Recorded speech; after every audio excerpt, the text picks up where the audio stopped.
How's it going, everybody? This is the Uncanny Omar, and today I have the pleasure of talking to Torunn Grønbekk. It's so good. It's so It's good. really good. I Thank you would so much. Torunn Grønbekk, Torunn, whatever Torunn? you want. No, it's your name, so you tell me how Yeah, to but say the it. thing is, like, it is a sort of like I'm named as a Thor. So what I usually do when I speak with English speaking people is that I go, "Do you know the god Thor?" Just go Mhm. Thor and Thorin. Just think about the great Thor run. That's my name.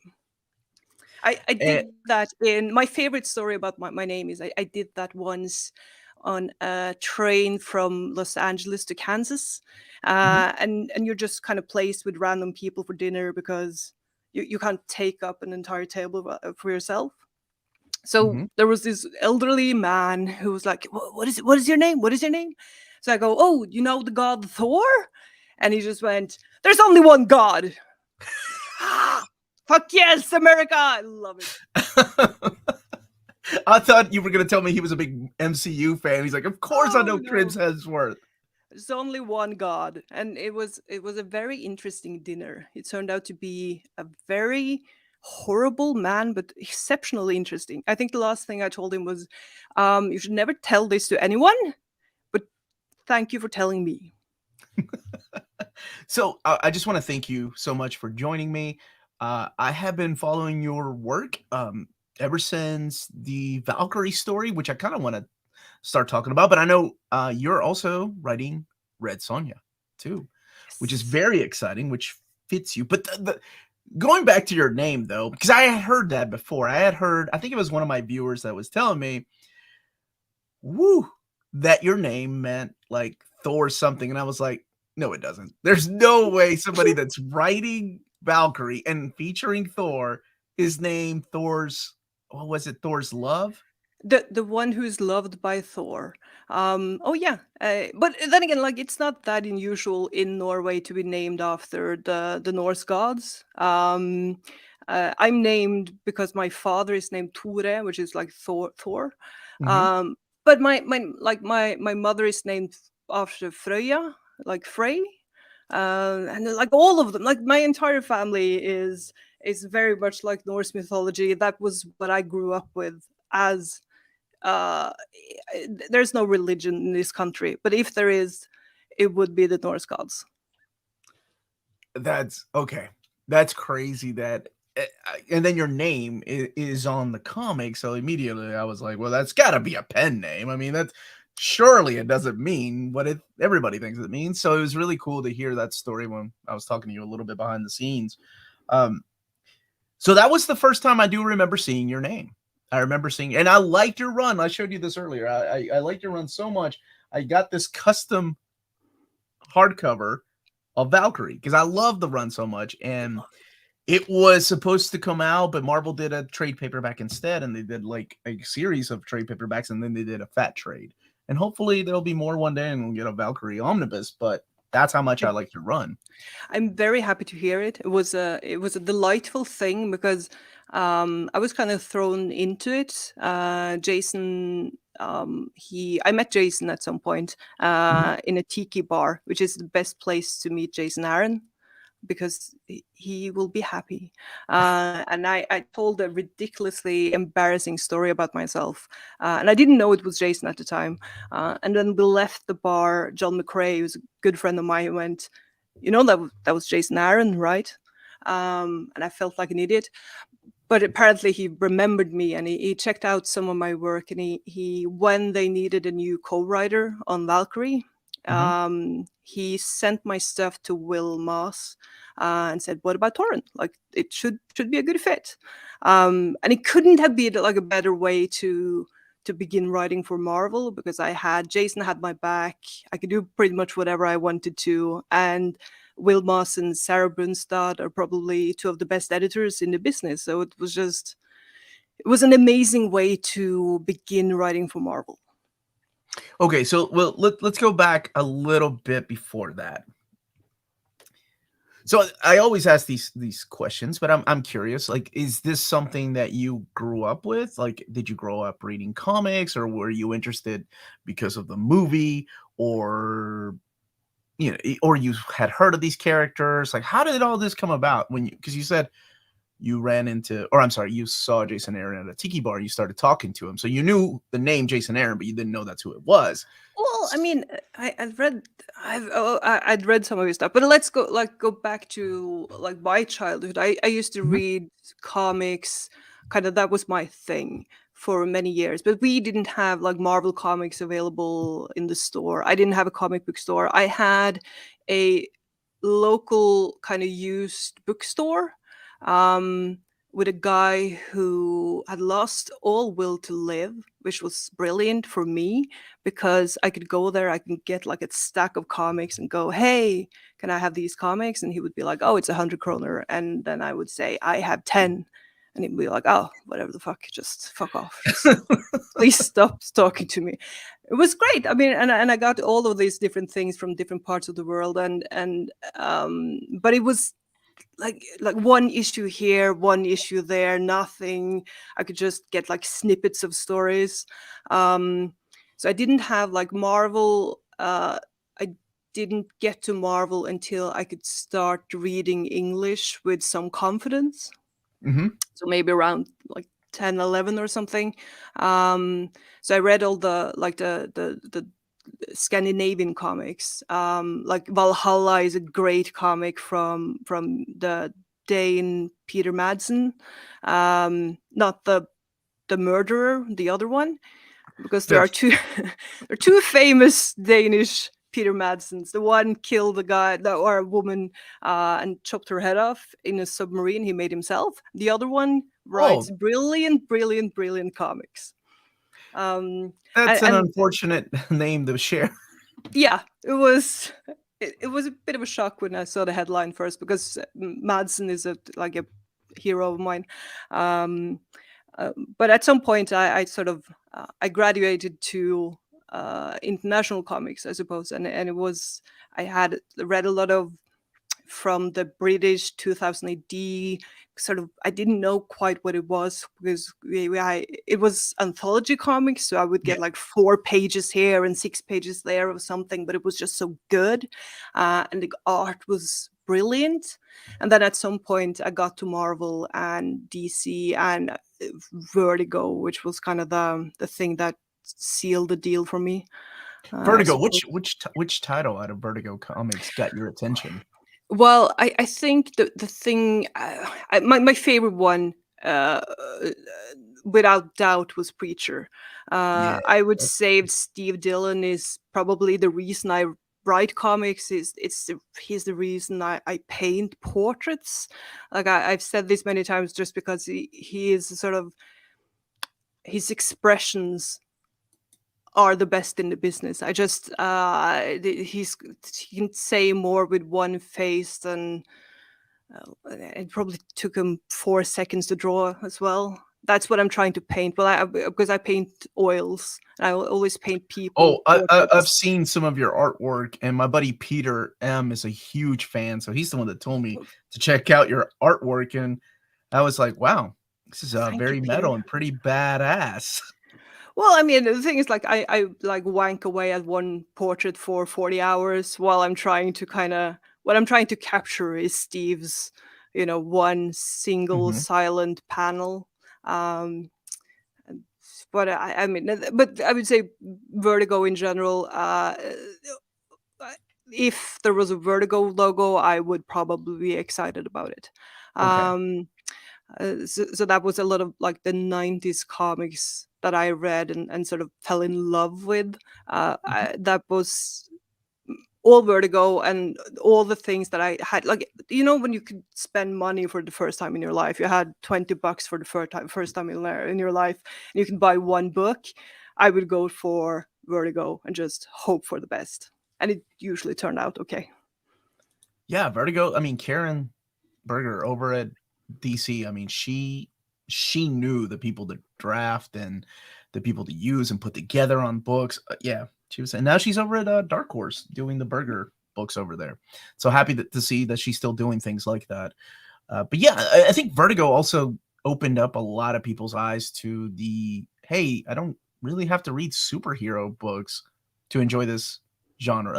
I don't have to read about Superman, or I don't have to read about, X-Men, which is blasphemous to say.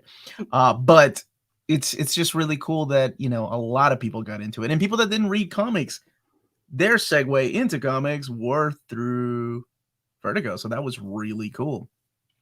Yeah, I didn't grow up with superheroes at all. Mhm. So to me, that was something that came later. And I sometimes feel like when I'm writing things, I sometimes get comments like, "Oh, it doesn't feel like a superhero comics." I love superheroes. I think you can tell pretty much any sort of story in superhero comics. Um, um, but I suppose like if that's all you had, I'm not sure if I don't know. I'm very happy that I kind of grew up reading everything, and we had a lot of like French and Belgium translations over here as well. The translations weren't always great, but they were exceptionally like horny, like not necessarily violent, but very horny and very adult in sort of ways that American comics sort of still steer away Mhm. from. And that was great. I'm sort of surprised sometimes how careful Americans are when it comes to like violence you get, but everything else is sort of dance around in a sort of strange way. It's like that with movies and TV shows here too. People frown upon certain things that you can't see, but over the top violence sometimes it's okay. So it's not just comics, it's everything. So there's a lot of Yeah, truth behind that.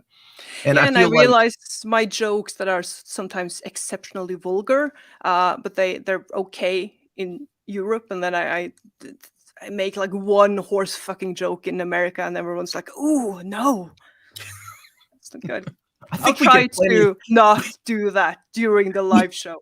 Thank you. That's okay. You could joke about whatever. I think we get a lot of that from manga nowadays, though. So maybe in a few years, people will be more open to it.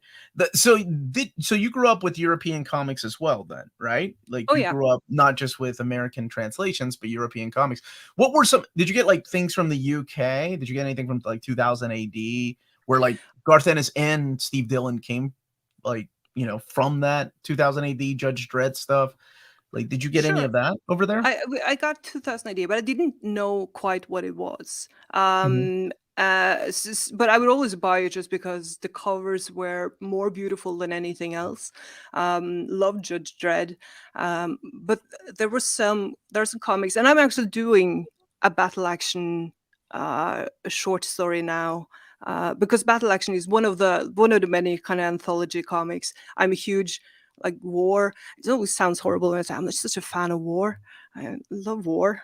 But I like my military history, and Okay. I always have done, and I like aircraft, and I used to put together aircraft models, and when I found the battle actions, that was always a great thing. But that was also like, oh, I have 6 pages of something. You could never get a complete story of anything, but the art was like nothing I've ever seen before. Mhm. So yeah, absolutely. Like 2000 AD and Deadline and all of the like kind of the British comics, but nothing complete ever. And I at some point I had to have the anthology comics sort of explained to me because it's so prevalent over there, and I couldn't Yeah. quite get my head around how it worked. Mhm. But it is fascinating to kind of talk to British collectors who's got everything. When I'm writing the Nina Petrova, who is a character from Johnny Red. That is one of the battle action stories, and um, Garth Ennis is a good friend of mine. He sat me down with his entire collection of battle action, just I don't know how many years, and just went. So here's a little tiny note with all of the Nina appearances, and then I could go through and read all the Nina stories from the original battle actions. It was Yeah. brilliant. I was about to say, when you were talking about, you're a fan of history of war and building planes and stuff. For some reason, that reminded me of Garth Ennis when I had him on. He was talking about how huge of a fan he was of like learning the history. Because we mentioned, like I mentioned to him, like I learned so much when I was a kid, like historical things about Earth here through comics. Because there were things that comics were teaching me that were not in books, and this is long before the age of the internet when I was going to school. So I learned so much, and he was like, "Yeah, I did too." Through a Yeah. lot of war comics, like a lot of war comics, because he did that book Sarah, and I was telling him like I had no idea about that side of you know of the fight and Of the women the who women, right? killed people in Yeah, I Russia. had no Yeah. idea there was a group of badass sniper women out there. And yeah, if it wasn't for his book, I wouldn't have looked it up and learned about it. So that was really cool. I So think he's done that with a lot of things like Night Witches, that I grew up loving because they are this group of fantastic Russian or Soviet pilots from the war who got the crappiest aircraft and like the PO2s, and they were sent out on bombing missions. And he mhm. wrote a book about them, and I remember sort of feeling like, oh, like there's one other person in this world who knows about the Night Witches, and of course it's Garth. And Nina Petrova, the story that I'm writing in Battle Action, Nina is inspired. I suppose she's supposed to be a Night Witch. What we call her something else, but that's where the inspiration comes from. So do you see a difference in writing those stories and then the Valkyrie and Thor Well, stories that you're working on now? Because I guess you're working with different editors, right? Like you have to follow certain guidelines here that you don't have to follow maybe over there or in Red Sonja, which we'll be talking about here in a little bit. well, I suppose there is a sort of, you have to, like in Marvel comics, you have to have more. It needs to be more visual in sort of specific ways. You need to give the artist something to work with, and you want the pages that might be sort of. You want a great fight scene, and you want a great sort of like hero shots from time to time. And I used to think that sort of thing was a little, I don't know, something. It didn't quite rub me the right way, but I realized like after a while that I fucking love those things. I love the imagery, and I like that, like working with Nick Klein on Thor. Nick Klein is one of those people who will be like, you can't kill Nick Klein. I've tried so hard, but you can't do it. He just wants more. Oh, you Like don't mean literally killing him. You mean like putting the yeah, pages. because like as a writer, you try not to kill people, right? You try to be like, you're not going to do like a crowd scene with people. Like you're going to try to make it easy on them somehow. But Nick is just like, we're not just going to do lightning. We're going to do lightning wolves. And it's like, yeah, let's do it. Like you can't Mhm. kill him. At some point, I need a time storm with all of time present. Can you do it? And he's like, yeah, sure. Like he is an amazing artist and so much fun to work with. And I think when you have superhero comics, you can just, there is no limit to what you can do, which is amazing. And you just have to sort of adhere to the rhythm of a superhero comic, which is sort of, I like it. But obviously, it's different when you work with historical fiction, because you would like to make sure that whatever story you're telling is could be true somehow. Oh yeah, yeah, and then the artists themselves have to follow definitely guidelines of what these places look like, what the vehicles look like, what the clothing Mm. looked like at the time. There's a lot of research that goes into those. That's why I really appreciate those. I guess period pieces is what you may call them. I don't know. Um, okay, so we talked about you growing up in comics and reading comics and then getting into Marvel and DC. How does somebody with a name like Torunn, I'll get it Oh, so right one good. time. Oh, thank you. How does somebody with that awesome name just happened to be right, because the first time I saw your name was on Valkyrie. That's why, like, I thought, oh, obviously they hired somebody and this is their pen name, and that's cool. So how did that happen? Or what were the steps to get there? What Had was the you step? written comics? Like, Oh yeah. Oh god, yeah. okay. Well, by the time like I started writing prose, and Okay. then at some point I was writing a specific scene. I can still remember the scene, and thought like, what I want here is one of Steve Dillon's silent panels. I want just one face, one reaction that's gonna explain everything. That's what I want. And I thought about it, and I was thinking maybe I should just write comics instead. So I did. I did some Really? research Okay. like that night. I get sort of obsessive with things when I get an idea, and I fucking love when that happens. When you just sort of you you start the research and you just can't stop yourself. It's my favorite thing. So I that night I researched how to write the comic scripts. I researched how to find artists because I knew I couldn't draw this myself. Mhm. And I had like the first 5 pages written by the next morning or something. Um, they were horrible, but I did it, and I sort of just I kept writing comics. I found an artist. I made some short stories, and then I wrote a book called Ageless, which we published on Caliber Comics. Oh, yeah, okay. Mhm. And then I did like short stories and a few pitches. I did a web comic that someone at Vertigo saw, and which was brilliant. They sent me a message and asked me if I wanted to try to do something for them. So I pitched them a few things, and we worked back and forth. And then Vertigo died. Got to tell you, we talk Okay, about so like I was about to ask what year was this, but I can kinda guess now, since when you said it's all around the time when Vertigo kinda went by. Yeah, they did yeah, that, and it hurt a lot of us, that that followed was that. heartbreaking. Yeah. Yeah. So, but I was going to cons, and I was selling my books, and I was talking to people and trying to kind of figure out how the comics, like both industry and the community, worked, and what was the right approach to get my books out there, I suppose.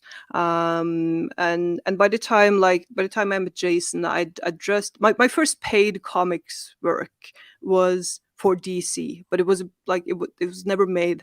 I delivered the script on like Tuesday, and the next day the editor quit. Um, Oh, so, but I got paid, but I don't think anyone's ever opened the fucking file, which is sort of also slightly heartbreaking. Um, so how does something like that work then? Do the rights revert back to you if you wanna use it somewhere else, or Well, no, I'm not sure if I'm even allowed to talk about it. I don't know. oh, I don't think anyone cares. Jesus Christ. But I mean, this was a Detective Comics thing, so it was obviously I can't use it for anything else. And I think they were just kind of like the editor quit. They're going in a new direction. I couldn't get a hold of anyone there. That was also sort of heartbreaking, but it was a valuable lesson in the fact that nothing is really that important. Like if you want to do something, there will be another opportunity. Nothing is like the thing that is going to like I try to tell people this all the time. Like when you feel like this is it, like this, it's now or never.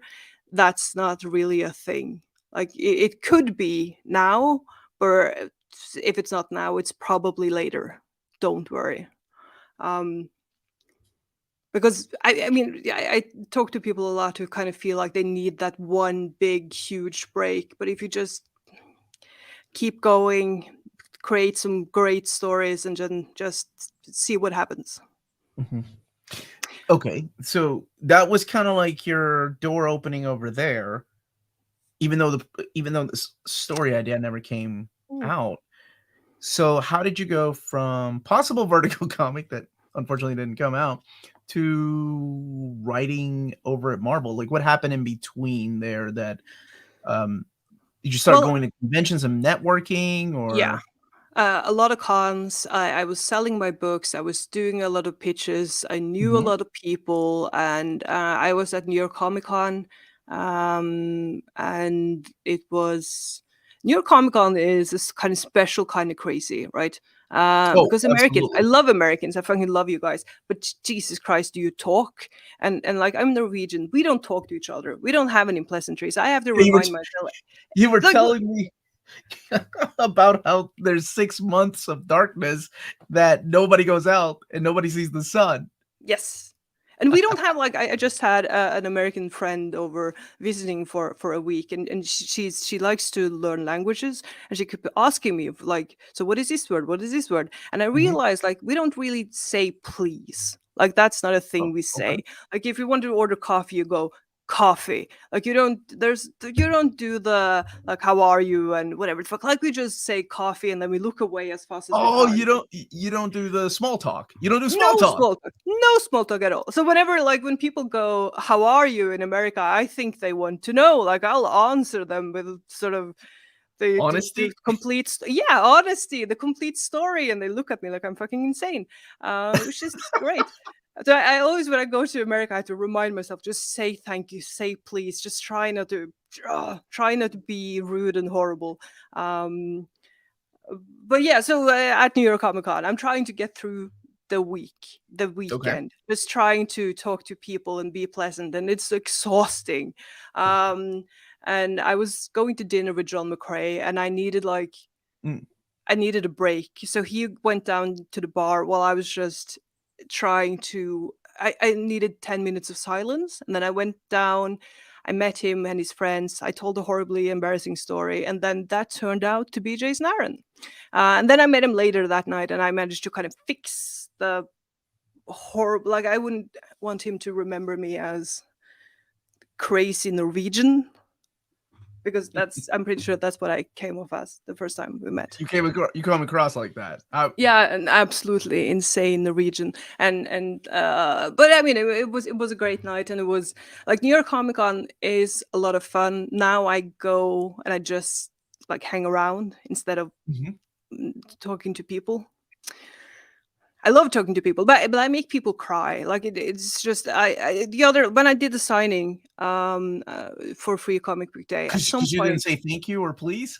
No, but I did at some point ask someone how their relationship was with their father because that seemed relevant to me at the time. Like I had, Uh-huh. yeah, he answered. It wasn't great. And I keep talking. I went to Charlotte for Heroes Con once, and I had a guy I break love that con. completely down at at my table. He cried for Oh, an hour.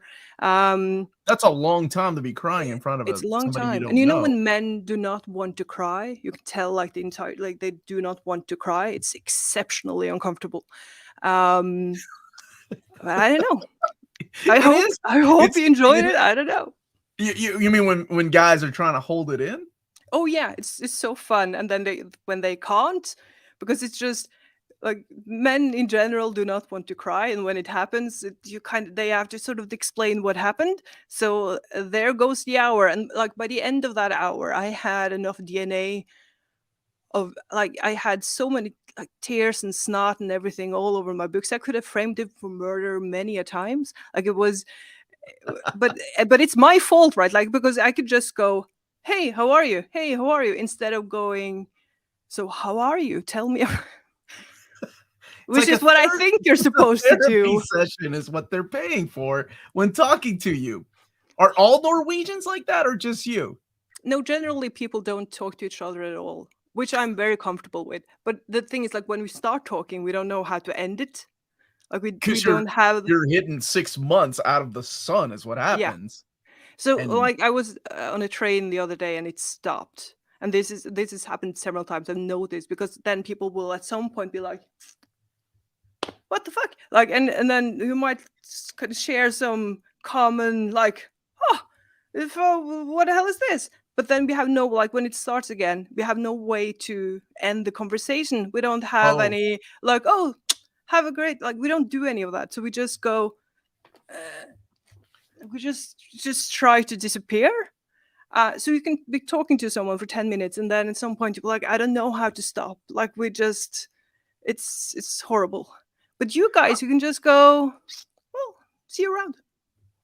Okay, I can't believe I'm going this route with this interview, but because now I'm intrigued. So how the hell does dating work over there? If there's no small talk, you don't talk to each other. Do you just look at somebody and be like, Do you want the honest answer "I here? want the Like honest, yes, if I you want the ask honest." the Norwegians, they would say, "Oh, there's a lot of fucking on the first date because you could get it out of the way, and then you'll like kind of Oh, right, because slowly small talk learn to. I don't know. that might.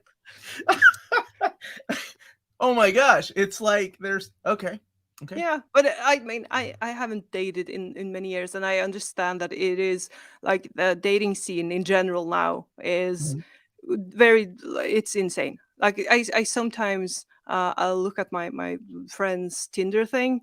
I would not do well with this nonsense. Like, what is this? I don't know. Are you single? No, I'm married. I was married before Tinder was a thing. I just thought Tinder would make things easier because yeah, you don't have to have small talk. I think people just swipe now, right? Yeah, And if you but swipe, then if you're interested in somebody like physically, and then now I guess the BS of like texting somebody, hey, how are you? What's your relationship with your father, or whatever you mm, want to hear, right? To but get to that.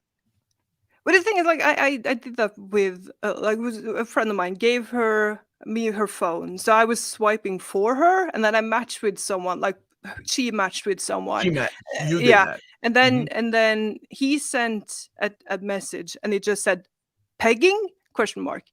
I'm like, oh, this is something. And I would say I'm one of the least like I have no shame. Mhm. But I mean Jesus Christ. Like where is the I don't know.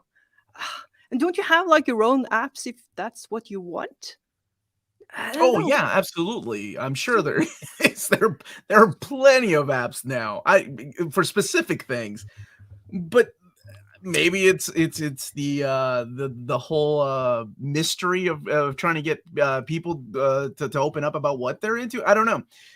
But like I said, I thought it would simplify it, but then hearing you talk, it might be more of a complex situation in dating these days. So I I don't know. feel horrible for people who are trying to find any sort of love on Tinder. But I mean, That's a my what good book I title. yes, That's a good I feel like I was talking to Matthew Rosenberg the other day, and I said something like, "Well, I hope I have the courage to end it all before it's too late." And he was like, "That's a good title." So maybe that'll be his new, very, That will very be his. long book title. Okay, so I had to ask the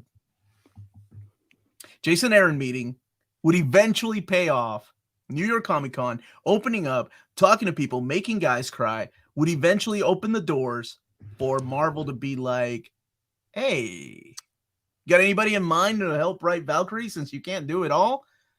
And in And for steps. me, like I talked to Jason like for a year or something before, so we knew each other a little bit at the time. Mhm, And he read some of my stuff, which is a lovely thing. I feel like it's a lot easier to get people to look at your art and actually read your books. And Jason is like he's one of the kindest, loveliest people you'll ever meet. agree. Um, And I will say he is one of the people I've interviewed that when I interviewed him, okay, so you read his books, right? You know the type of stories he tells, and you see him visually. And when I interviewed him, he's such a laid back, super kind, sweet guy. And I was like expecting this kind of hard ass with like biker attitude, like, let's get this crap out of the way. No, he was like so calm. And I was so like, oh, all he, he right. he once showed me wrestling because he loves wrestling. I don't understand wrestling. I still don't You quite don't understand, understand you don't wrestling, get but it. I am trying. But that was the Okay. only time I've ever seen him sort of riled up, like Oh, 4 he was o'clock in kind the of like, morning watching wrestling, sort of. "Ooh!" oh, Uh, okay. because of someone. I don't remember which wrestler made him riled up. It was someone, but it was a I didn't know delight to that about see. him. But he is the best. I'd say that the pandemic was all right, except the fact that like Jason was long fucking way away. Yeah. I have like Every, my friends in America. They felt like very far away. I think we all did. I mean, even people in the same cities and towns, everybody felt far away for a while.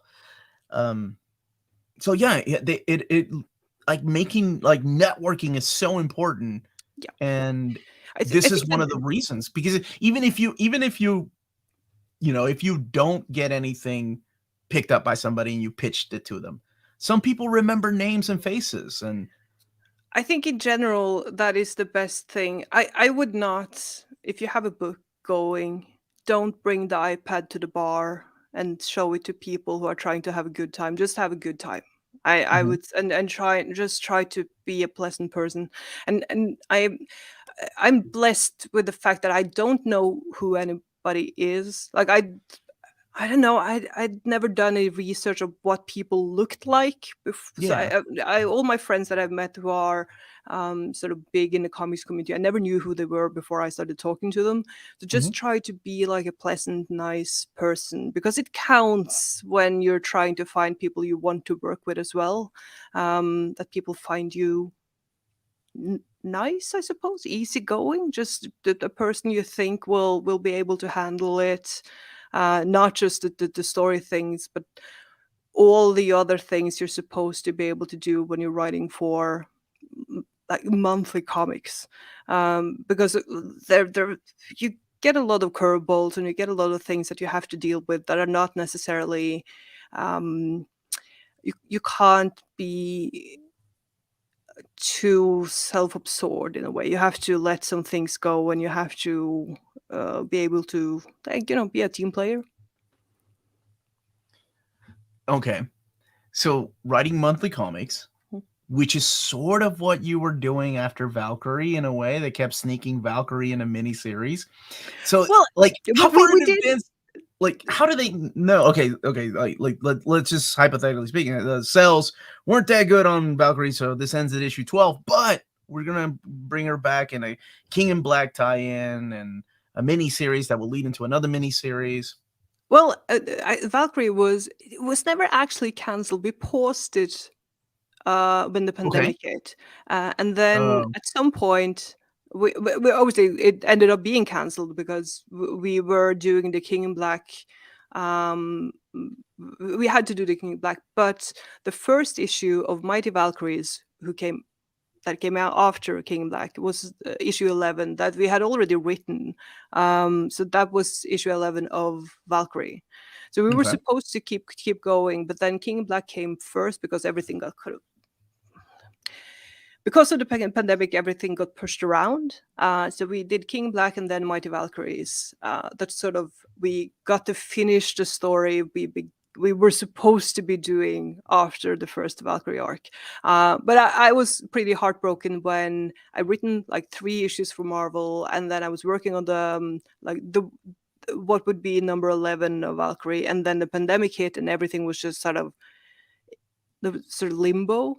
Um, and I don't know, that was not fun, because I realized at some point that this was a tremendous amount of fun. Like writing Marvel is like a specific sort of, like, you get to write very interesting, cool stories, but Mhm. you also get an audience that is very active, and like the Jane Foster fans, who are the best of all the fandoms. Like you can, Oh, okay. no, Okay. I mean, there is a sort of like you have different sort of fandoms, right? And as a writer, you sometimes you hear from them. And with like Jane Foster, when it was announced that I was writing Valkyrie, I already written the first 2 issues, I think, which I'm happy I had, because it was announced, and then immediately I got long, beautiful messages from people who, uh, Amy, There's a lot. Hey, there's a lot of dudes that like Valkyrie too, remember? oh yeah, absolutely. I'm just saying, like, But long yeah. messages from lovely people who had some experience with Jane Foster, and it was like, oh, this character means so much to me, and they would tell me these beautiful stories often involving either people in their family or themselves having cancer. And it was like, I'm, as I said, very happy I'd already written a couple of issues, because that was the first time I was like, oh, this character means so much to people, and in such a specific way. And I think, I'm not going to say like loss and pain is the thing that sort of brings them together, but a lot of them have experienced things that makes them just thoughtful, beautiful people. And it was the best possible way to kind of enter the Marvel universe, with just the Jane Foster fans rooting for me. And I've had experiences with like other sorts of fans. Like we had the Sentry was in 4 pages or something Mhm. of King in Black, and the Yep. Sentry fans, they're angry. They were angry, and I was like, I didn't kill Sentry. Just so we're clear. That didn't seem to help. Like, they were very angry with me about different things. So But the I mean, Sentry fans are on the opposite side of where the Jane Foster fans are.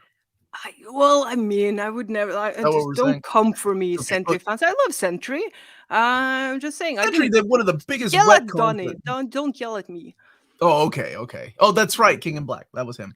So Yep. speaking of Donnie, you ended up writing Thor. Like, how did that happen? And when did you find out? And how did you find out when they were like, "Hey, you're gonna be writing Thor"?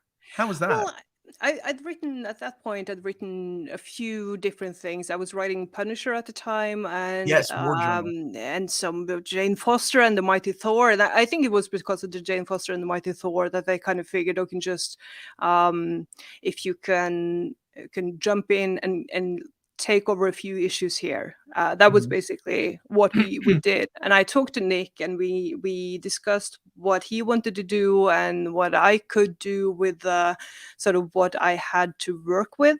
Um, and When you say what you had to work with, was that editorial saying this is what Donnie had planned? Or did you get notes from Donnie Cates? Like, that's what I was curious about, how Oh that. yeah, sure. No, I talked to editorial. I Okay. know a little bit about what Donnie wanted to do. I felt very weird to try to do those things. Okay. I we sort of, maybe at some point he'll come back and do the thing. Like, we didn't know at the time. So I Yeah. took I had some very specific um challenges that I'm not going to it would be a huge spoiler to kind of mention them. No, But it's oh, there were a few things that we really wanted to make sure that we kind of, we knew that it's announced that Al is taking over. yes. Mhm. And I had some things that I wanted to kind of tie up before he took over the book, so he could begin the book on a pretty much sort of a clean slate. Mhm. So we had some things that we wanted to fix. We had a few pages that Donnie had written, that Nick had drawn, and they were Okay. so fucking beautiful. Like, they were just, we sort of tried to figure out a way to be able to use some, if not all of them. So it was an interesting process to kind of make everything work. But I love that story, and I think um, we did some things. Some things worked very well. Some things are sort of like, I'm not sure everyone's going to get it. But in general, I just love the story, and working with Nick Klein is probably the most fun I've ever had making Mm. comics. Mhm. He is. I keep just talking about Nick Klein whenever I do any podcast these days, but just, he is that good. Like, I saw the first layout of the first issue we did, and it was just a joy. Um, and I realized, like, you can't kill Nick. Like, you can do whatever. Maybe that's why they chose him to draw something like Thor. Yep. In I know if I was asked, the question would be, okay, am I the new Thor writer? Like, for good? Like, were you like, are we relaunching Thor? Can I write Thor? Because I don't really know how things like that work in the industry, right? Like, are you Well, I mean, I was pretty. I knew that I was only doing sort of like a Okay. guest spot in, and I knew how many issues I had to play with, but it was still sort of like I got 7 issues of Thor, Mhm. and I'm very like I know I'm not gonna tell tales out of school, but I know what Al's going to do, and it's fucking brilliant. I think it's gonna be I think a lot of Thor fans are going to be very happy. I'm very happy. Okay. I knew that someone else was going to take over. So I just kind of figured I would do whatever I could with Thor, which is just, I mean, it's an amazing thing. Probably one of my favorite Marvel characters, if not all of the characters. Like he is sort of like one of the characters that I've always known. I think I knew who Thor was before I knew who Jesus was. Like Well, I with don't know. your name, you almost. I mean, Well, I mean, like I'll tell this story because it's true. Like my when we were driving around when I was a kid, like there's a okay. mountain not far from here, but because of how the mountains are, like it rains a lot there for Okay. some reason. So there's almost always a rainbow somewhere there. So my mother would always go, "Oh, the Bifrost is open." So I know where the Bifrost is. It's right over there. So when I grew up, that was kind of like Okay. that's how I grew up. Like with my mom No, going, "Oh, Thor's here because the Bifrost is open."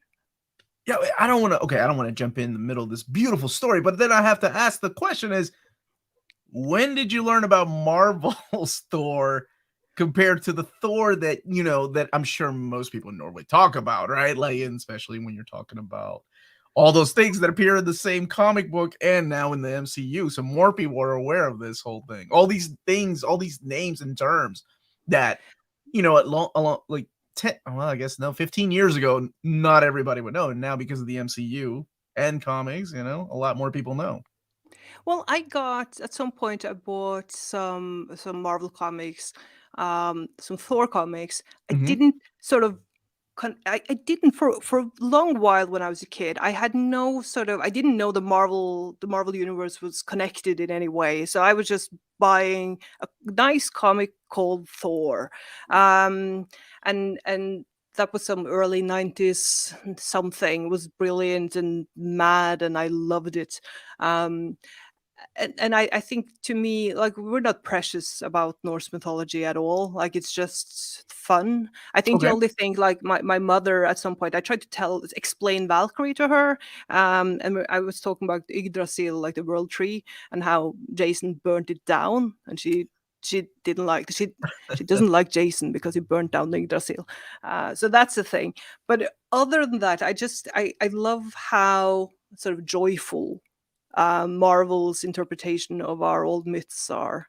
Um, Okay. and then I do try to like we have the Draugr, like the Norse zombies that I at some point use in Thor. Mhm. I think I have a different relationship with the Draugr than I probably Americans have. But I sort of enjoy that I can just put them in there and I don't know. I feel like the only thing you've sort of quite not quite gotten right are the frost giants because they're all blue Wait, and did you say you all? Like, you can't you all. loop me in with those people. I didn't create any of that. I just read it. Yes, you did. The Frost Come on. Giants? What's wrong with the Frost Giants? They're Oh, I like the huge. frost giants. It's just saying like the Jotuns are supposed to be like they're creatures that will look wildly different from person to person. If you meet like a exceptionally beautiful woman who might trick you into something, she might be a Jotun, right? You can't just be like, oh no, they're blue and big. Like that's not a thing. But I try to I try Oh, to make my peace with it. you made your peace with it? With that, Yeah. that must have been the editors. Actually, Torunn, you're wrong. This is the Marvel way. Oh yeah, yeah. No, I just have to. Look, I do try to. I think I had that discussion with Will in the last issue of Thor that I'm doing like the lettering notes on right now because I Okay. I I say something like, "Oh, he's not a Jotun, he's not a giant," and Will's like, "Isn't that the same thing?" I'm like, "No, it's not." It's not the same thing. Wildly different things. All right. So now you're off of Thor, and hopefully you will come back to do more because I've really enjoyed your stories, and you're always welcome back to write Jane. I speak for Marvel and everybody else because you just did such a good job. And Thor, you're Thor too. Thank you. Now it you're means the into world to me that you enjoy it, by the way. Like it is a sort of strange thing when you, because I've just had half a year of darkness where I'm just like either here or at the cabin in the darkness writing yeah. comics. And then suddenly you meet people who have read them. And it's such a delightful experience. So look, those 6 months of depression completely they paid off, right? Because Yes. then you're greeted with sunshine and compliments and Sentry fans that are all pissed off at you for doing something you didn't really even do. You just took them to the good place. So now you're writing another favorite of mine, and that's Red Sonja.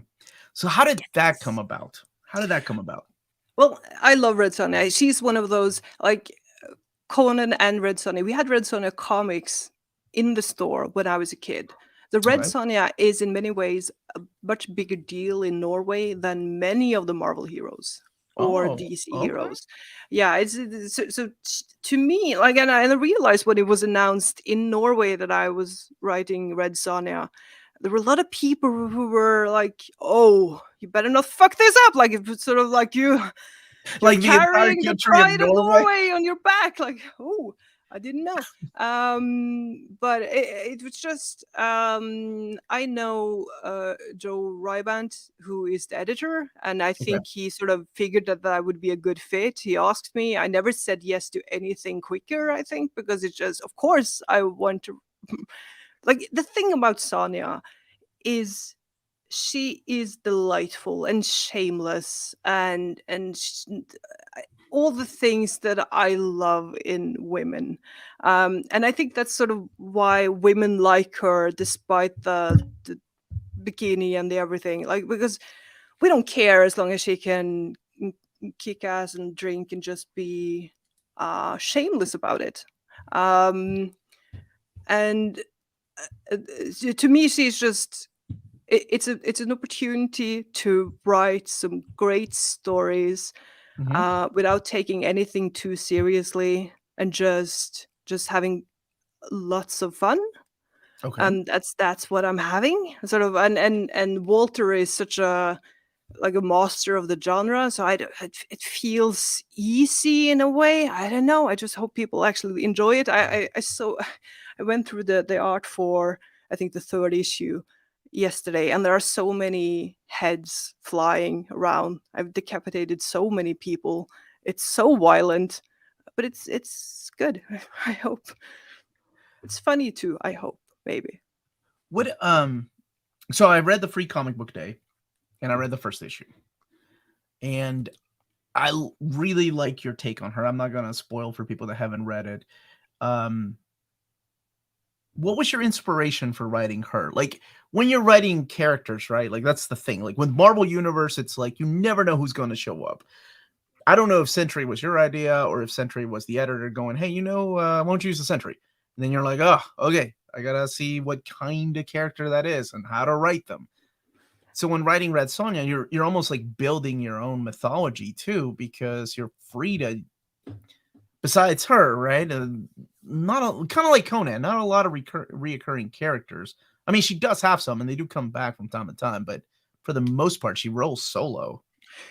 Yeah, and the you can't rely on people knowing the recurring characters, and that's a thing that it sometimes trips me up when I'm writing Marvel comics, that we are at some point so far into the continuity that if you don't know the previous stories, you're Oh, gonna have a hard time understanding of how everything fits together. Like like when Runa suddenly has the Disir as her personal army. Like, if you don't know the story, it's not gonna mean that much, I suppose. mhm. But with Red Sonja, so you just have to sort of assume that people will not overthink the bikini and then just get into it. um and in many ways it's sort of more, it's freer. You can do pretty much whatever you want. I had no interest in doing sort of like a new take on, like, I had no twist or gimmick or anything. We wanted to go for the anniversary, just go big and back to basic, which is sort of the marching orders from Dynamite, and that's exactly what I wanted to do. I don't like I didn't want to do like Sonja in space. Like, no, I just wanted to do Red Sonja. That will be the fourth series. Yeah, Sonja in space. Sonja in space. Oh, that's the next one, I suppose. No, I don't know. And I think it was just I wanted to do something like a big story that felt like Red Sonja for all the people who have loved Red Sonja over the past decades. And I tried to sort of I tried to stay away from the tropes that I really dislike or sort of annoy me, and just keep all the rest of it. So, okay. Did you draw inspiration from anything, whether it was the original comics or the newer comics like Amy Chu or like Gail Simone's run or the Bridget Nielsen movie? Like your take on Red Sonja, right? You said you didn't want to change anything up. So what did you channel to write this particular run? You know, I channeled. I don't know. think I channeled like myself running around with a sword Oh, pretending to love be that. Red Sonja. I don't fucking know. Like, it is a sort Yes. of like, I don't know. You read enough Red Sonja and you get her under your skin. But I do love all of the runs that you just mentioned, and Michael Oh, okay. Omings. I think he Oh, is yeah. brilliant, and there are so many great Red Sonja comics, and there are things that sometimes annoy me with the older comics, because there is a sort of like, not everyone knows how to write women, but Mhm. she always had a sort of Red Sonja-ness about her that kind of it outweighed the annoyance. So I always just loved her, Mhm. and then I try to make sure that whatever trouble I sent her into, she like it would be the best, funniest, coolest part of her, and the things that I really enjoy reading when I read Red Sonja comics. Um, and just try to make something big enough that it felt like an anniversary, and sort of push all the things, because sometimes I feel like when I'm writing Marvel comics that we sort of have to sand away the edges here and there, right? Okay. And there are some things that I definitely would not be able to get away with in Marvel comics, in the Red Sonja comics. And I just hope people enjoy it, and then people not going to yell at me for being distasteful. But it's Red Sonja, for fuck's sake. Like, it's going to be. That's her character. Like, I think most people that understand her character understands the way that she is. Like, we have Conan running around, and it's pretty much kind of the same character, except it's like a female version of Conan. Yep. And well, I guess sometimes, though, I guess depending on the story, she's a little more complex. So speaking of Conan, okay, since now it's Dynamite owns Red Sonja, but they don't have Conan. Is that something that you would have wanted to do? Was write a story featuring Conan and her? Not really. I never had. I mean, there are some great Conan comics, Mhm. but Conan was never kind of my guy. Like, I don't know. It's sort of.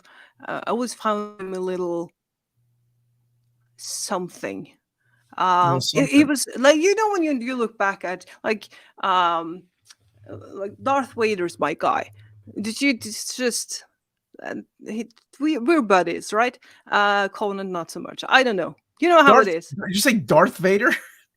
Yeah, you know how when you watch things and read things, and you end up being like, oh yeah. That's my If we're guy. completely honest here, Let's go I completely like honest. this character, right? Okay. And if you look, like, it's obviously problematic to be like, yeah, I love Darth Vader, but we're going for honesty and truth. and it's all problematic, right? Yeah, I mean, he's not the best father or husband, but Well, he's I got mean, some good attributes, I guess. He's got a hell of a voice and a I cool costume. I read a lot of like memoirs from pilots from different wars because I do Mhm. like my military history and I do like my aircraft, and I always end up thinking like, oh well, there were great pilots. Not might not be the best men in the world, but they were fucking excellent pilots. Oh, okay. Crazy fuckers who did all these mad things. They were great pilots. Well, I think that's the key, right? I think people have flaws. There are great people, and if you were to pinpoint the flaws of those great people, then yeah, of course, some people might turn their backs on them. Yeah, Because I think it takes flaws to make excellence sometimes. So it's okay to admire people like Darth Vader or Red Sonja. or And Red yes, Sonja, you're right. She is but not shameless. fucking Conan. No, I like Conan. I like Conan when Jason writes Conan. Oh, okay. Well, Yeah. Conan's the same guy everywhere, though. Like Conan is the dude.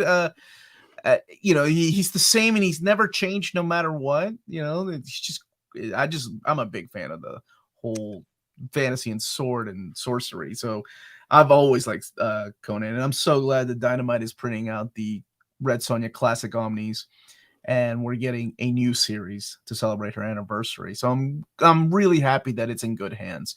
Do you know how long this is going to run, or are you giving free reign, or they're like, hey, you're writing the new series?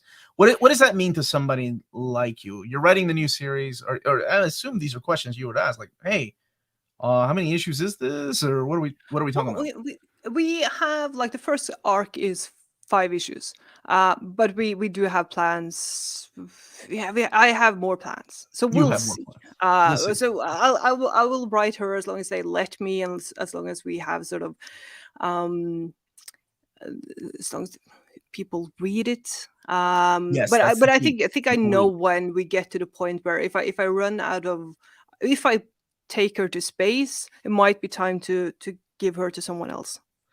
We'll see. I mean, I think Red Sonja in space could be something, but it is a sort of like you want to have like with Jane. I think I have so many more Jane stories that I want to tell. I Oh, I hope love that at hearing that. some point Marvel will let me be, write some more of them. Um, but it is a sort of like Red Sonja. I have some plans. I hope they'll let me do all of them. We'll see. Well, I as well selfishly want you to go back to write, Jane Foster.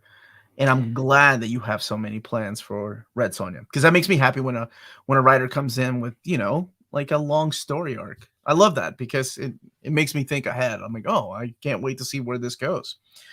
It Um, is an interesting thing. I've never been able to do like I at Marvel. I've mostly done miniseries, which I sort of love because I love when a story ends. I like to have an ending of a thing, and you get into trouble the moment you have to sort of just, oh, it's a soap opera now. You have to think 60 issues ahead. Uh, but having said that, there are some. I know that a lot of the fans' favorite moments from my Jane books have been the quiet ones, between friends, when we're not mid-fight, we're just talking about her life. mhm. And we have less space for that when you're doing a miniseries where everything is supposed to happen and be like the tension is supposed to be high. And so it would be interesting to do sort of a longer run on the Marvel character as well at some point. But I do enjoy the fact that I can do that with Red Sonja. Just think a little bit ahead of what we're trying to achieve here. Um, so yeah, I'm a big fan of long story arcs because they make bigger books, right? And to see your name on a big book, that would be awesome too. The oh my goodness, Grønbekk. It's been a while since I said it. Name That was on a. excellent. You're so kind. You're so kind. No, but I mean, and there are a lot of Americans who will never get it right, and that's fine. Seriously. Well, you're a good person. You know that, for letting us be fine. But I will say that when people go to Spain for the first time and they insist Mhm. on pronouncing all the city names in Spanish, that annoys me so much. Like if you go to Norway, you're gonna say Oslo, not Oslo. Like it sounds ridiculous when you try to speak the region in English. So when I introduce myself to people in a restaurant in New York, I'm just going to go, "Hey, I'm Torunn." I'm not going to go Torunn and expect people to be able to say it.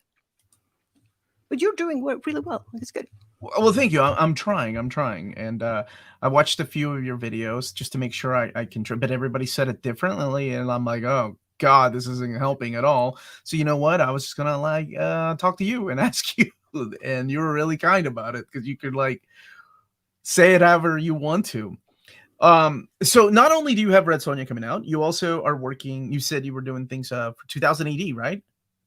And there was something else, since I'm into X-Men a little bit, hence the title. That's not the name my mother gave me, by the way. That's just a handle on YouTube.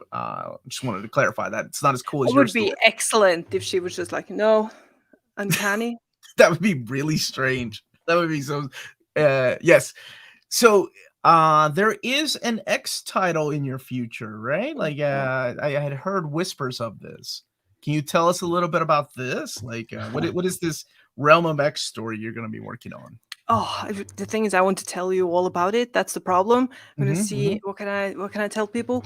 I'm trying not to spoil anything, but it is seriously, it is a fucking joy, is what it is. Oh. And I read one tiny X-Men story before, just for Marvel Unlimited, and I realized like the X-Men fan, they're a different breed of something. They're so invested. They know everything. And it's been so fun to see the thing announced, because people will send me these long messages about what they think it is. And so far, none are correct. So that's something. But it is something happens, and our slightly unlikely team of mutants end up in Vanaheim, and they need to get back. And I don't know what more to say without spoiling anything. It's a delightful thing, and the art is tremendous. And it's a fun thing. I'm looking forward to it. Okay.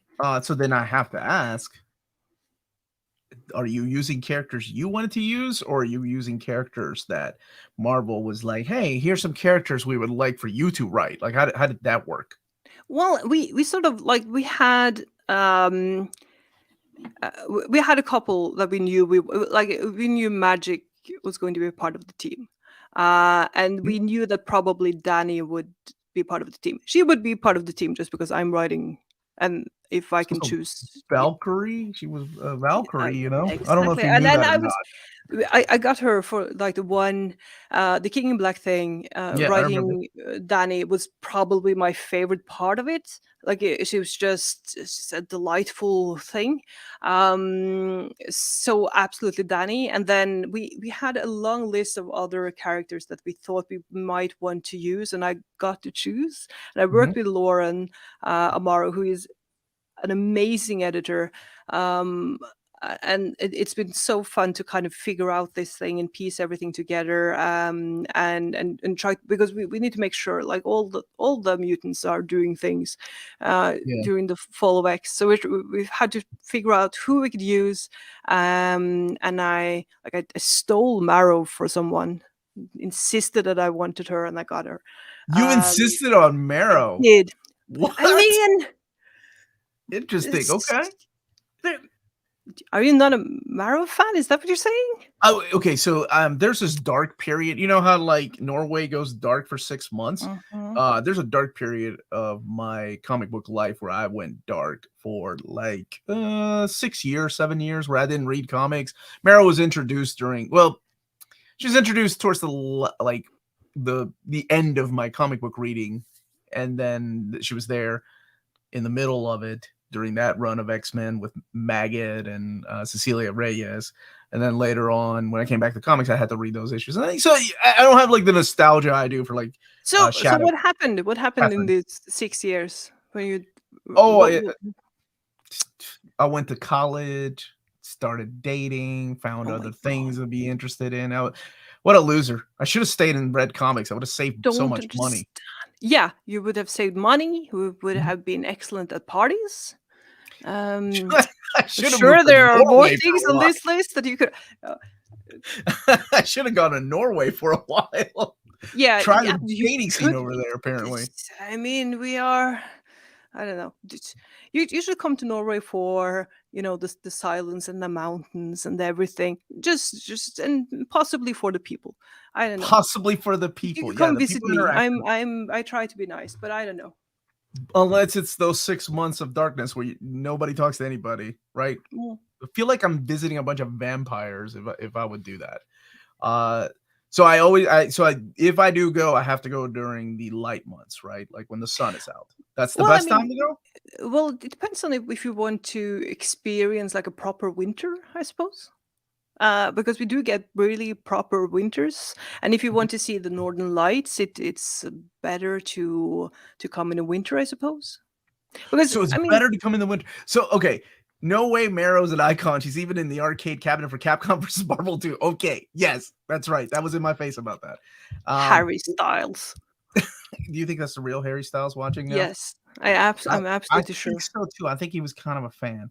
Mhm. So how okay, why did you want to use Marrow then? You know my side of the story. I really wasn't into Marrow when I was you know, that those Well, years that I didn't read comics. So what about you? I love Maro. I like her attitude, and I just thought she would do really well with what we're doing. And the thing is, like I've chosen a bunch of people who do not necessarily go together, and they have to get along or at least work together somehow.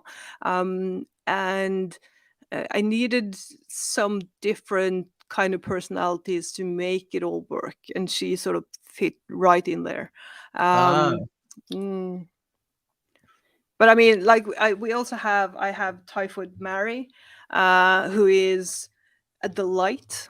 So I mean, sometimes I worry when these characters are like I find Doom really easy to write. Like Doom, like he Doctor Doom. he Doctor he Doom. He earned comes. that degree. Yeah, but I mean that Doom comes naturally to me, and Typhoid Mary apparently as well. I'm not sure what it's like. Thanos too. I really enjoyed writing Yeah, you're Thanos. so Yeah. right. Mhm. Mm. So who are the characters that you have to like, okay, this is really hard getting their voice.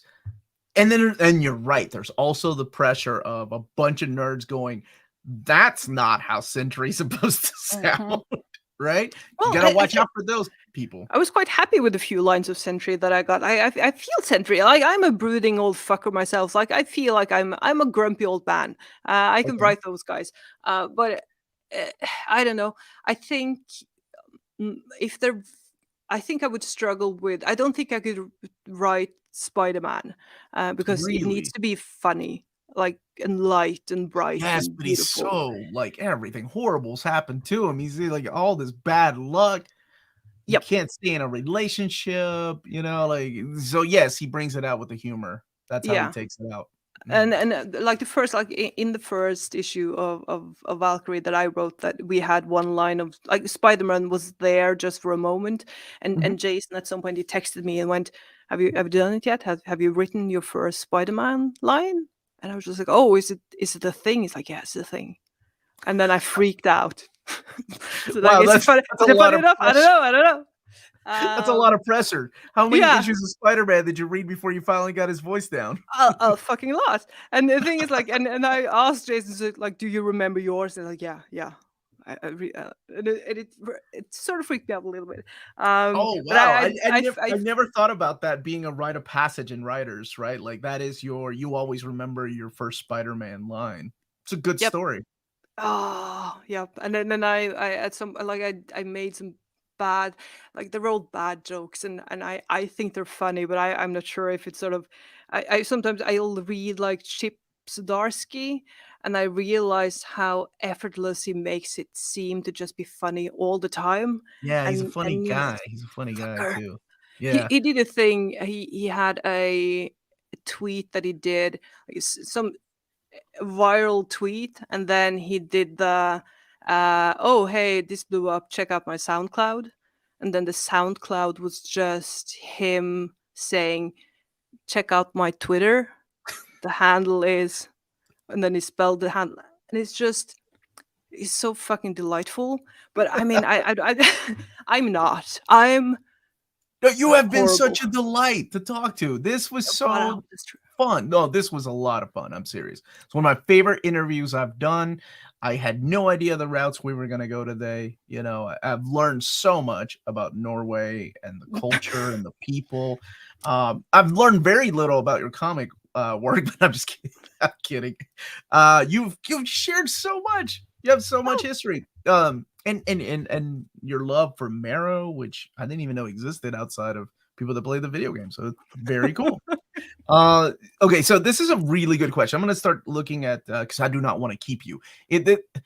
Torunn, no, Torunn. Oh my gosh, I had it the first time. Was kind enough to join me. It is midnight or now it's 1 a.m.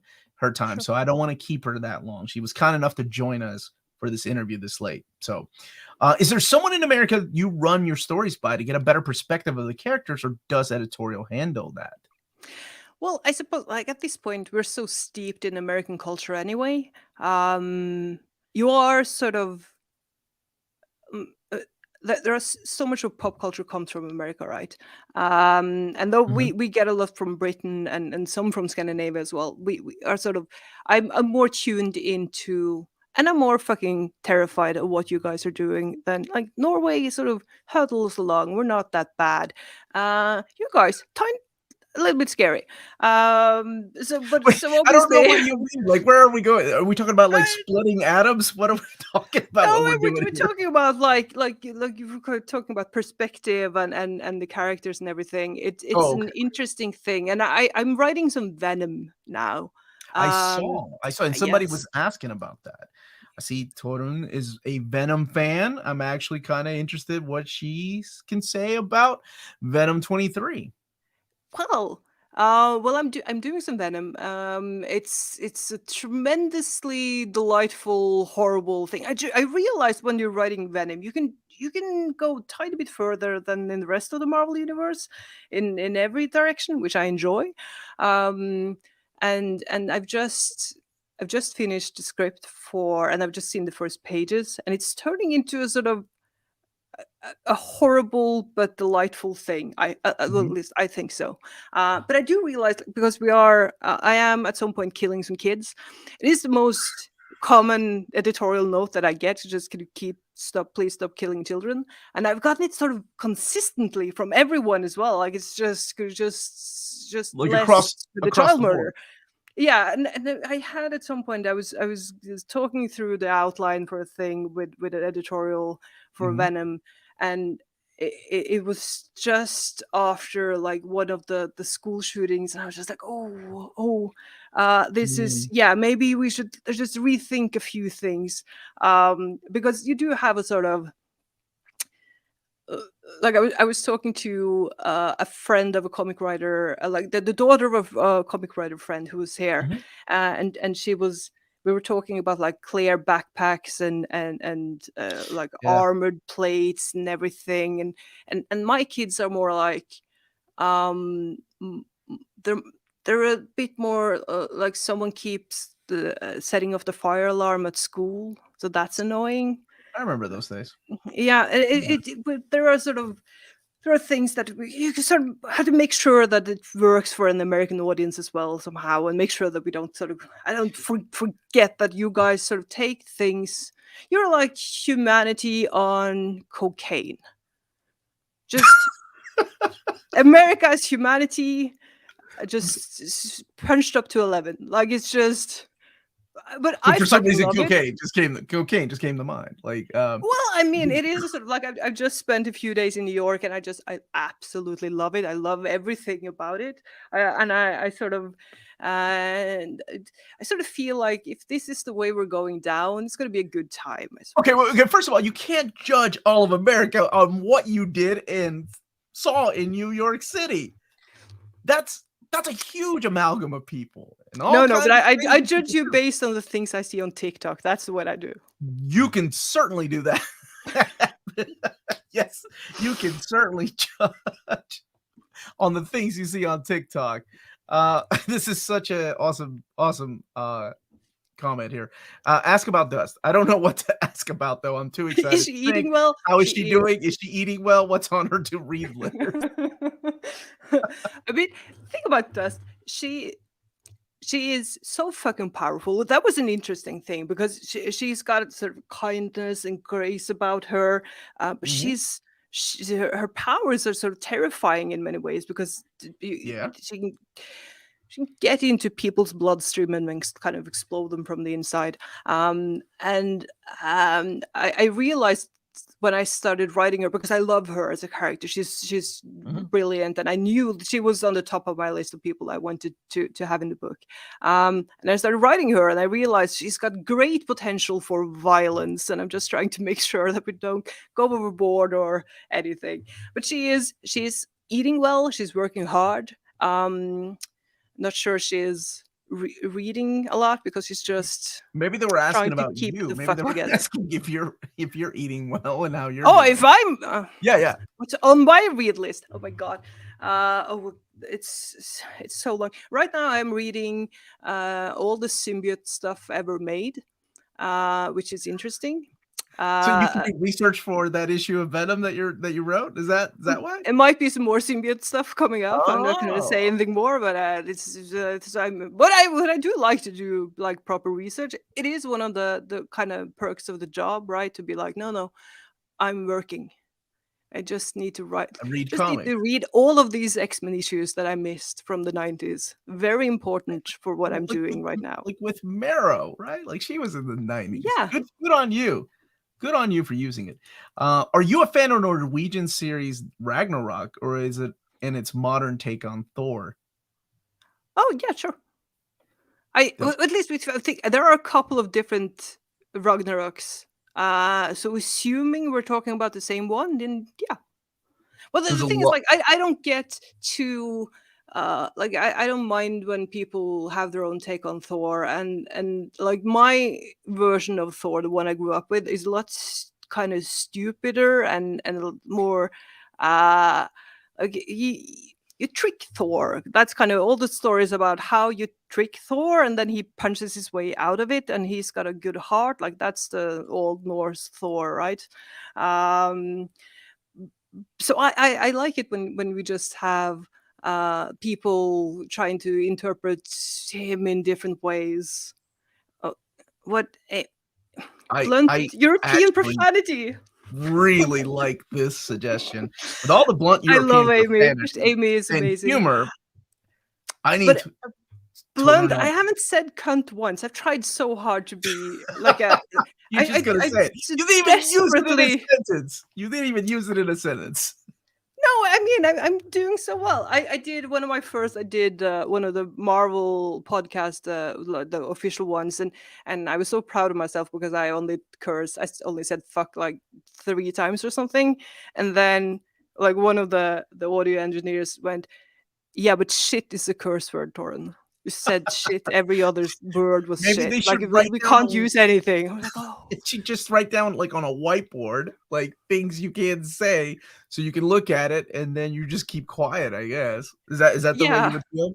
Like how do I think it would be a huge problem if they were in front of me and just don't say these words. That would not be good. Like that wouldn't be good. No, it's a lot of pressure. I think I don't mind the cursing. What I mind is when I make like horribly distasteful jokes that makes people uncomfortable, because that happens from time to time. But I think we've stayed away from it today. Oh, distasteful jokes. We didn't even get on that. How did I miss that? Well, we'll do them later, not live. Do it later. Okay, yeah. I will hold you to that. So okay, we named some things you were working on. Where else can we see your name? What else are you working on? We covered Um, Red Sonja, the Fall of X book, which you can't talk about. I don't even know mhm, who's falling. Is it the fall? Is it the season, or the X-Men it falling? is.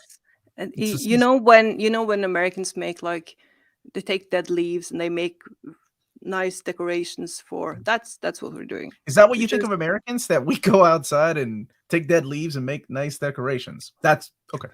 Huh. I'm basing it on Mm, TikTok and you drink a lot of pumpkin spiced lattes or whatever the okay, fuck you no. call them. Okay, Yeah. you need to no, no, no, no. Not all of us, You, okay? No, I'm no. just saying the things that we get over here. Sometimes you'll get like compilations of your morning shows, and you think like this is the reason everything is going to hell. It's just this television you're watching, just a level of like it's just I don't know. But then again, when I will go to America, I watch TV all the time. Like it's like watching a dystopian movie in real time. Like it's great. A dystopian movie in real. I love your view of America. That it's just such a But weird place. sincerely, I love you guys. Like I would live there if I wasn't stuck here. Like I would absolutely love to live in America. And it is a sort of like I enjoy the shamelessness. Like the first time I went to Jason's house. I was jet lagged as fuck and I just been awake for 40 hours or something and we went to get barbecue and he knows where to get the proper barbecue somewhere in Kansas and So we you've been ordered to something. Kansas then? You've been to Hmm? Kansas. Okay. Oh You went yeah. to Kansas. Okay. Oh yeah, love Kansas. I've been there twice. Once to see Jason, and once to see Perfect Circle play the band. Anyway, Well, look at you. yeah, Nice. that was fucking amazing. Anyway, I so love we Perfect go to get Circle. barbecue, and and we get the food, and it's in a sort of in a cardboard box. Like it's not food. It's food. It's Oh, food you need two people to get into the fucking car. gotcha. And the thing is like it's indecent. It's immoral, but fuck I love it. Like it's just It's immoral. here's half a cow. Enjoy your evening. Oh, that's what you mean. Okay. Like we shouldn't be eating that much. It wouldn't it's not good for you. That's what you're No, but saying. it was like a kilo, like a what, I don't know, 3 pounds of burnt ends, and it was just like extra the burnt ends, and it's the best thing I've ever tasted in my life. Like it's just anyway.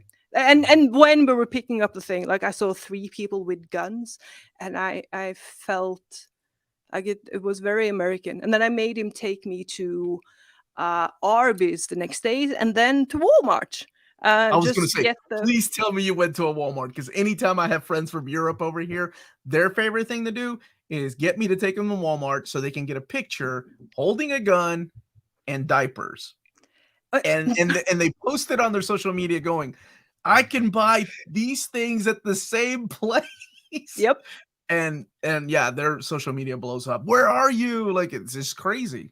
It's America. The beautiful thing, we got to the parking lot. I got out of the car, and someone was having an argument, and I just caught the end of it. So the Mhm. first thing that happened when I opened the door was someone going, "Hey, fuck you too!" And I was just like, "Oh, this is Oh, what I wanted." you fit right in. Ah, Look, it was you said that's so natural. excellent. And then I got a Twinkie at Walmart, and then I had half of it, and it was revolting. And then I asked Jason, he's like, "Do Twinkies you are want the revolting. rest of it?" And he's like, "No, no, no, Twinkies are shit." And then he went like, "Yeah, but hand it over because you can't not eat a Twinkie." And now I find myself sort of craving one from time to time. Like A it got into Twinkie. my brain Oh somewhere and yeah, just went. you're Americanized now, dude. All you need, you've been to Walmart, so that you're broken in. Mhm. Walmart Twinkie, you've done fast food. We need to take you to like a Waffle House in the middle of the night after bar hopping. Oh, you're Excellent. gonna see some. Oh, dude, a White Castle. Oh, there's so many American things we could take you to go see the next time you're here. Uh, Excellent. Let's do it. yeah. So I will make sure the next con you go to in America, we will be there to take you to a proper American eatery, like 3 Please. o'clock in the morning at Waffle The- House. There is. I loved Bill Hicks growing up. It was one of my huge. I Oh, same here, and so love did Bill Garth. Hicks. Garth did Oh, too. yeah, I know. That's the first time I've ever noticed Garth's name in anything was when he put Bill Hicks into Preacher, and I Mhm. remember like going back and be like, who did this? Because if he likes Bill Hicks, then he's probably a guy. Yeah. But there's a great Bill Hicks bit about the Waffle House and the waitress who goes, Yes. "What you reading for?" And I always wanted to go to a Waffle House because of that fucking thing, like an idiot, and hope that the waitress would be ask me why I'm reading. I was one of those snooty dudes, like, growing up that my friends were like, "Oh, man, this guy's so funny." They were talking about Dennis Leary, and I was like, "Yeah, but Bill Hicks is so much better." And they're like, "Who the hell is Bill Hicks?" And then sadly, we lost him at such a young age. He was such a freaking awesome comedian. Wanted to be a rock star all his life and passed away of cancer. Forever immortalized in the pages of Preacher now, and yeah, funny guy. And the hearts of us all. Oh, it is. He is. It still holds up. I love his. I had his album on some pirated CD, and it was sort of like, and I was a pretentious cunt. I used to mean something there when I was. Yeah, that was a natural. There's no one like. It's an insufferable cunt growing up. Like 15-year-old me, Jesus Christ. But I did read comics and listen to my Bill Hicks and my metal. And I don't know, but horrible. You are such a delight. Like, after that sentence, how can anybody not like you? Gosh, I just want to hang out now. Well, let's do that. First of all, thank you. I feel like I have like imposter syndrome, not for work, but just for like being a person. I'm never quite like, I'm always surprised when people want to talk to me. So thank you. I appreciate it. So I mean it. Let's do that. Just hang out at some point, and then I can I don't know. I can say all the things that I'm not supposed to say on a live show. When I was told people I was doing a live show today, and I had 2 different people go, "Oh, don't follow your instincts." So that's something. That says a lot about you. That you never know what you're going to say. But I think those make for the most interesting kind of interviews, talking to people like you, because you never know where the conversation is going to go. I had no idea I was going to get dating advice if I ever go to Norway, or, talking about Bill Hicks. No idea where these interviews are ever going to go. So this was a delight. And there's a lot of love for you in the comments right now. You now have another Canadian fan. You rock. Oh, I want to go to Canada so bad. You've never been? Oh, they're so kind. I've never been. Always wanted to go. So nice. I've been to a few places. What's your favorite band? You talked about Perfect Circle.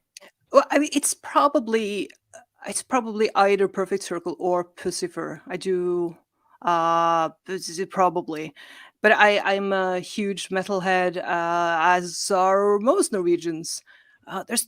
I can't see half the questions here. This is good. So lots of metal, lots of kind of industrial and prog rock. But Perfect Circle is very far up the list.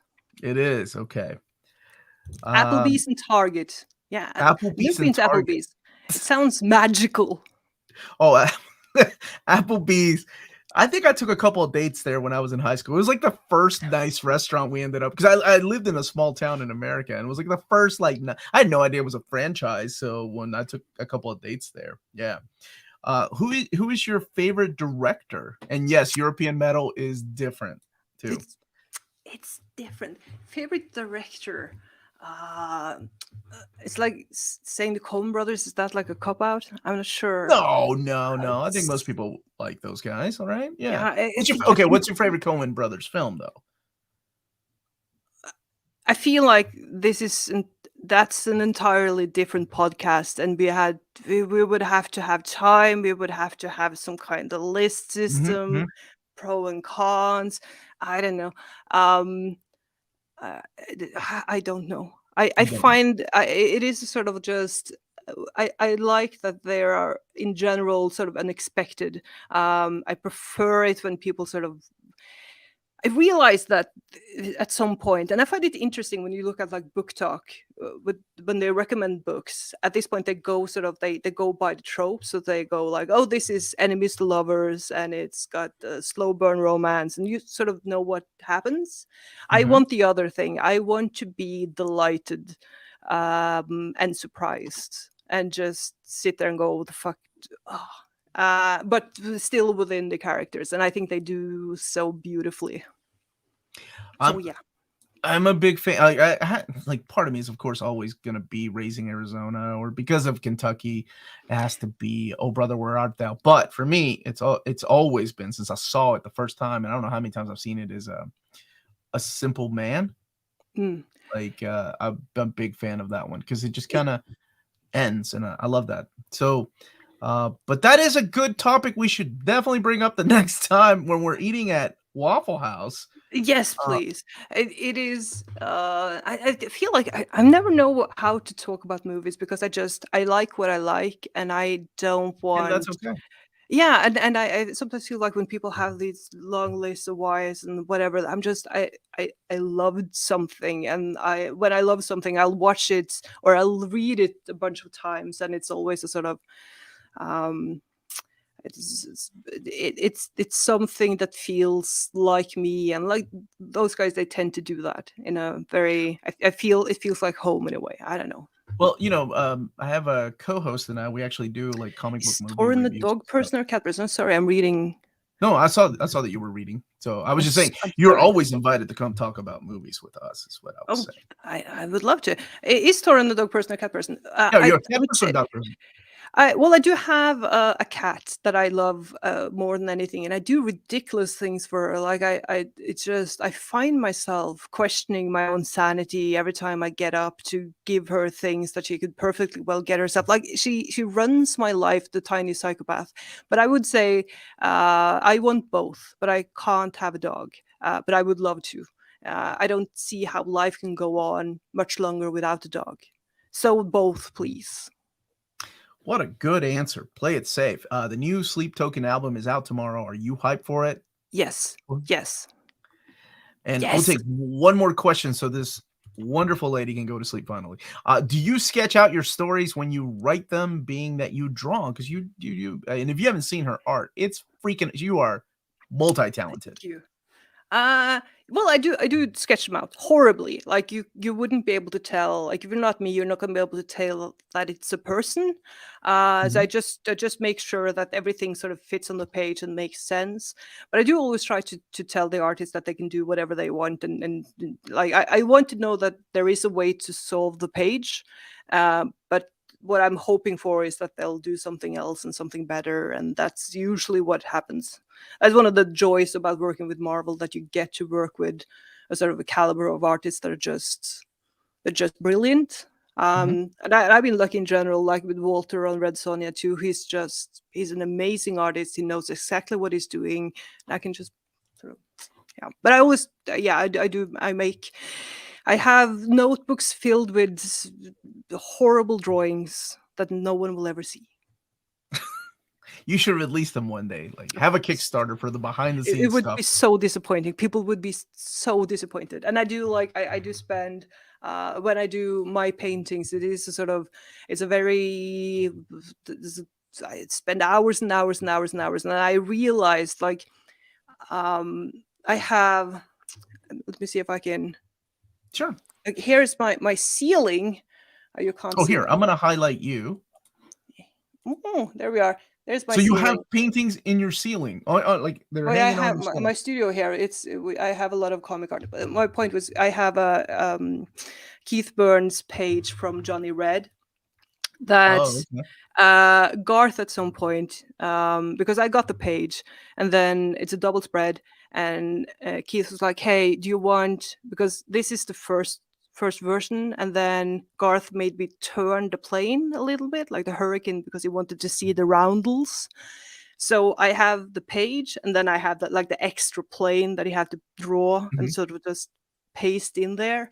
And I would never be able to like when I paint, it's this thing. If someone came along and went like, "Oh, can you just turn to get some more profile?" Like that wouldn't happen. I can't do that. So I can't draw comics. I can write them and then enjoy the process, and then I'll paint other things. I paint portraits, and I Mhm. paint when people ask me to paint like the children or family members. Or if they commission me, I always go, sure, but I need to choose I will paint the person, but I will choose the expression, and more often than not, they will look either mischievous or miserable. That's your two options, but it works out. Okay, so on that note, I want to thank you for being here, and I'm not kidding. You can come by anytime, and whatever you I want like to that talk you said about. it. You know that, as I said, like I don't talk to people half a year at a time. I get Right. lonely. It might be like, Well, we'll do it like during the dark months of Norway. So when you're really feeling like you need to make a human connection, I got you. Okay. excellent. So Red Sonja drops in July. The first issue drops in July. The Free Comic Book Day was out there, so everybody should go and pick it up. Go and check out her writing. There are trade paperbacks available of Valkyrie, and there's trade paperbacks available of Punisher War Journal, which is coming out soon. And sorry, I get I get advanced copies. I can't remember what's out. I can't remember if the Thor that you've written is out in trade already or not, but it is coming. I don't think so. I'm doing the lettering draft on the last issue now, so I think we have 2 issues more to come, and then there will be a trade at some point. And of course, her Red Sonja. And then when that trade comes out in hardcover, hopefully one day, and when she writes 150 issues, we can get an omnibus or a couple of those. Okay, this is a good question. I have to end it on this one. What Norwegian food should Americans try? Come to my house and I will make you a reindeer stew that will change your life. And I'm looking like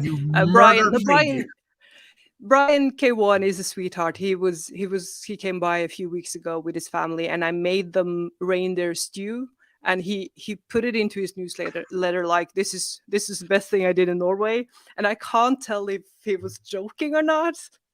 Because I was sort of just like, I need to find something Norwegian to feed them. And I make this reindeer stew. I make it on the fire like a crazy person.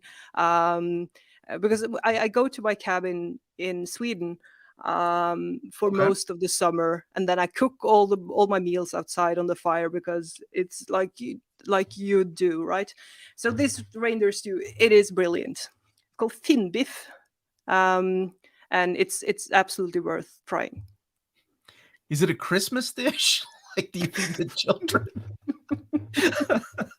No, it's a very sort of everyday. Like if you go far north in Norway, it could be for like an event or something because it's just so fucking tasty. But it is something they eat all the time. We eat it all the time. So you eat it all the time, but it is a dish that Americans need to try. All right. Yeah. When I go to Norway, I'm definitely trying reindeer stew. Come by. I will cook you reindeer, and then I will look at you while you eat it, and then. And the best I can do is take you to a Waffle House here in America. That's all I want. Almost as good as reindeer stew. Thank you, everyone, for joining us. Thank you so much for being here. And go and check out her work, currently being published, and of course, available in collected editions. Stay healthy and safe, everyone. And we will see you next time.